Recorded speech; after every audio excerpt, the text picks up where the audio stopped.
ಎಲ್ಲ ಚಾನಲ್ದವರು ಇಷ್ಟು ಸಕಾರಾತ್ಮಕವಾಗಿ ಒಂದು ಧಾರ್ಮಿಕ ಭಾವನೆಗೆ ಇದು ಆಗಬಾರ್ದು ಅಂತ ಹೇಳಿ ಎಲ್ಲ ಮಾಧ್ಯಮದವ್ರು ಏನು ಮಾಡಿದಿರಿ, ಇದರ ಒಂದು ಪುಣ್ಯದಿಂದಲೇ ಇವತ್ತು ಯಾವುದೇ ಅಪವಾದ ಬರಲಿಲ್ಲ.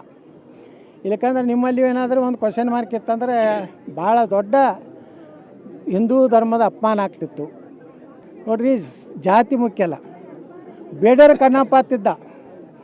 ಬೇಡರ ಕಣ್ಣಪ್ಪ ಅವನ ಭಕ್ತಿಗೆ ಶಿವ ಲಿಂಗದ ಮೇಲೆ 2 ಕಣ್ಣುಗಳು ಮೂಡ್ತಾವೆ. ಆ 2 ಕಣ್ಣಲ್ಲಿ ರಕ್ತ ಬರ್ಲಿಕ್ಕೆ ಚಾಲು ಆಗ್ತದೆ. ಅವಾಗ ಬೇಡರ ಕಣ್ಣಪ್ಪ ಲಿಂಗದ ಮ್ಯಾಗಿನ ಕಾಲಿಟ್ಟು ತನ್ನ 2 ಕಣ್ಣು ತೆಗೆದು ಅದಕ್ಕೆ ಕೂಡಿಸ್ತಾನೆ.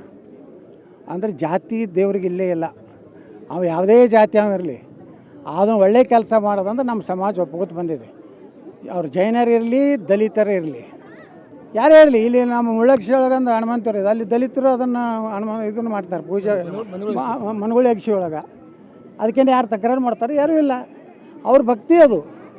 ಅದಕ್ಕೆ ನಮ್ಮ ಹಿಂದೂ ದೇವಸ್ಥಾನಗಳಲ್ಲಿ ಯಾವುದೇ ಜಾತಿ ಇಲ್ಲ.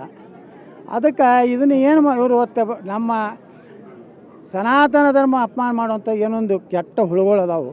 ಇವೆಲ್ಲ ಮೊಘಲರಿಗೆ ಹುಟ್ಟಿದಂಥ ಹುಳುಗಳು. ಇವೆಲ್ಲ ಟಿಪ್ಪು ಸುಲ್ತಾನಿಗೆ ಹುಟ್ಟಿದಂಥ ಹುಳುಗಳು ಏನು ಕರ್ನಾಟಕದಾಗ ಅದಾವು, ದೇಶದ ತುಂಬ ಅದಾವೆ. ಅವರೆಲ್ಲ ಕೂಡಿ ಇದನ್ನು ವ್ಯವಸ್ಥಿತವಾಗಿ ನಮ್ಮ ಇದು ಮಾಡ್ತಾಯಿದ್ದಾರೆ. ಅದಕ್ಕೆ ನಾವು ಒಪ್ಪಿಗೆ ಕೊಡೋದಿಲ್ಲ. ನಿನ್ನೆ ಭಾಳ ಖಡಾಖಂಡಿತವಾಗಿ ಹೇಳಿದ್ದೀವಿ ನಾವು ಸರ್ಕಾರಕ್ಕೆ, ನೀವೇನಾದ್ರು ಇದೇ ಉಚ್ಚಾರಕ್ಕೆ ಮಾಡಿದ್ರೆ ನಿಮ್ಮ ಇದು ಕೊನೆಯದು, ನಿಮ್ಮ ಸರ್ಕಾರಿ ಬೀಳ್ತೈತೆ ಅಂತ ಹೇಳಿ. ಹೌದು, ನಿನ್ನೆ ನಾನು ಆ ಇಂಟರ್ವ್ಯೂ ನೋಡಿದೆ. ಅವೆಲ್ಲ ಸೃಷ್ಟಿ ರೀ.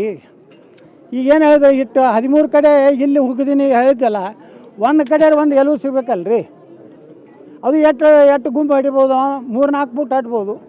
20 ಫೂಟ್ ಹಡ್ಲಿಕ್ಕೆ ಸಾಧ್ಯ ಐತಲ್ರಿ? ನೀವು 20 ಫೂಟ್ ಹಡ್ತೀರಂದ್ರೆ ನಾವು ಲಿಂಗಾಯತರು ನಾವು 3, 6 ತೆಳಗೆ 6 ಕಲಾಸ ಮುಗೀತು. ಅದ್ರ ಮ್ಯಾಗೇನು ಹಡ್ಲಿಕ್ಕೆ ಆಗ್ತೈತೆ ನಾವು?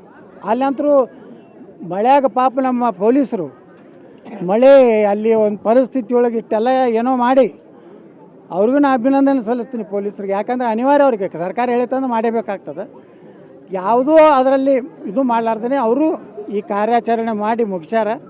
ಇನ್ನು ಅವ್ರಿಗೂ ವಿಶ್ರಾಂತಿ ಕೊಡ್ರಿ. ಅವ್ರಿಗೆಲ್ಲ ಇದು ಸುಳ್ಳದು ಗೊತ್ತಾಗೈತಿ. ಆ ಮಂಪರ್ ಪರೀಕ್ಷೆ ಮಾಡಿದ್ರೆ ಎಲ್ಲನೂ ಹೊರಬರ್ತದೆ. ಯಾಕಂದ್ರೆ ಇದಕ್ಕೆ ವಿದೇಶದ ಫಂಡಿಂಗ್ ಐತಿ. ಇದು ಎಲ್ಲಿ ದುಬೈದಿಂದ ಬಂದದು, ISIದಿಂದ ಬಂದು, ಇದೆಲ್ಲ ತನಿಖೆ ಆಗಬೇಕು. ಇದು ಈ ಸರ್ಕಾರದಿಂದ ಆಗೋದಿಲ್ಲ.